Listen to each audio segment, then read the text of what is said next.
मैं Daya Singh, president all India peace mission. हमारा मानना है कि संसार में पीस तभी आ सकती है, शांति तभी आ सकती है जब हम मिलकर ये सोचें कि हमको मिलकर कैसे चलना है। गुरु अर्जन देव जी के शब्दों में बिसर गई सब दात पर आई, जब ते साध संगत मोह पाई, ना को बैरी नाहे बिगाना, सगल संग हमको बन्याई।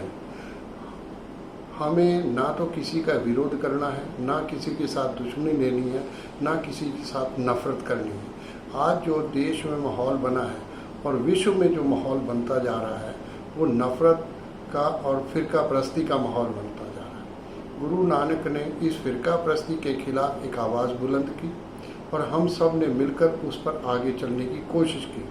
आज जिस हालात में हम फंसते जा रहे हैं वो आधार ही नफरत का है, वो आधार ही फिरका परस्ती का है।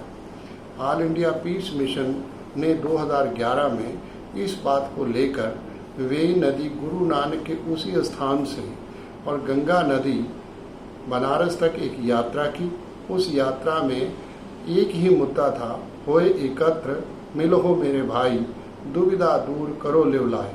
आओ मिलकर बैठें, मिलकर सोचें, मिलकर समझें और आगे चलें। और हम इकट्ठे बैठकर ये जो दुविधा है, जो शंकाएं हैं हमारे बीच में, उनका समापन हो, उनको दूर करें। तो गुरु नानक ने जिस जगह से पहली यात्रा आरंभ की थी, वेई नदी पंजाब से, हमने वहीं से इस यात्रा का आरंभ किया। ना को हिंदू ना मुसलमान, अल्लो राम के पिंड पर। हमें ये समझना चाहिए कि शांति व्यवस्था तभी स्थापित हो सकती है जब हम मिलकर बैठें, मिलकर समझें और एक दूसरे की दुख और तकलीफ को समझें। गुरु नानक ने जो आधार बनाया कि हमें मेहनतकश बने, हम पाखंड मुक्त बने, हम जातिवाद मुक्त बने, हम शोषण मुक्त बने और हम नशा मुक्त बने, और तभी भय मुक्त हो सकते हैं। जब ये क्वालिटीज़ और ये गुण मनुष्य में आ जाते हैं तो वो किसी का विरोध नहीं करता, सबको साथ में लेकर चलने की कोशिश करता है। मैं समझता हूँ कि उस यात्रा में हमने हिंदू, मुसलमान, सिख, ईसाई सभी के साथ मंचों पर बैठकर इकट्ठे विचार किया और विचार करने के बाद हम इस नतीजे पर पहुँचे कि यही एक रास्ता है सारे संसार को शांति और सद्भावना से आगे चलने का।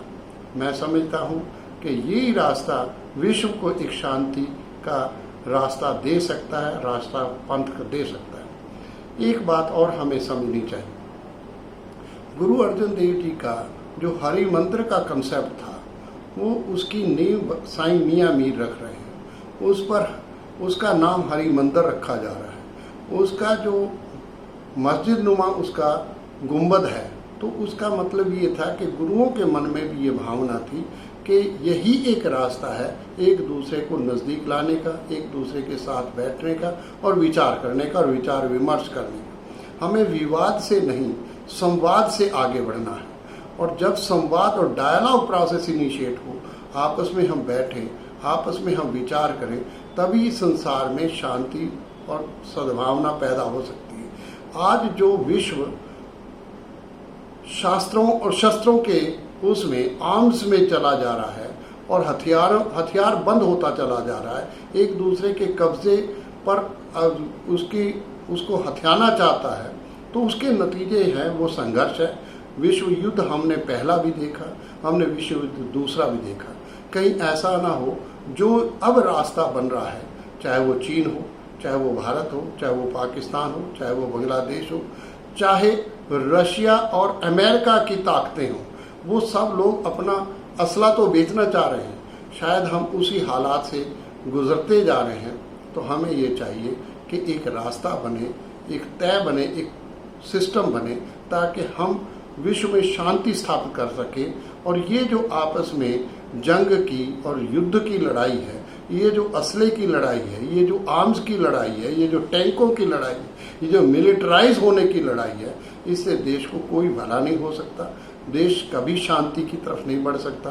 तो आज हमें सबको मिलकर एक फिर आवाज़ देनी चाहिए, होए एकत्र मिलो हो मेरे भाई, दुविधा दूर करो लेवलाए।